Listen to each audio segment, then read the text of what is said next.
постоянно, когда бывает тут голосование, обязательно даже. Мы в числе первых всегда проходим. Обязательно, да.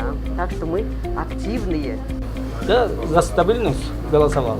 Все пункты очень важны, некоторые мне не очень, к сожалению, нравятся, но так как выбора, за что было голосовать, какие я хочу, чтобы приняли поправки, какие нет, не было, поэтому пришлось голосовать за все. Мне нравится поправка по отношению к животным, по поводу семейных ценностей, по поводу охраны природы.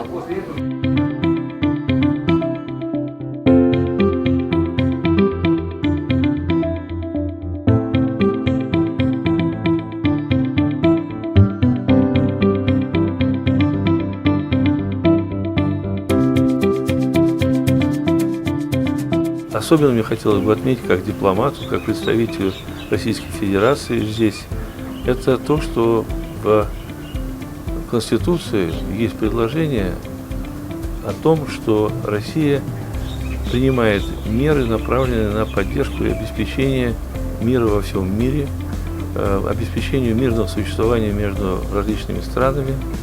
Приятно отметить большой интерес со стороны российских граждан. Мне сейчас трудно предсказывать, какой будет окончательный процент, но он будет, безусловно, очень и очень высокий.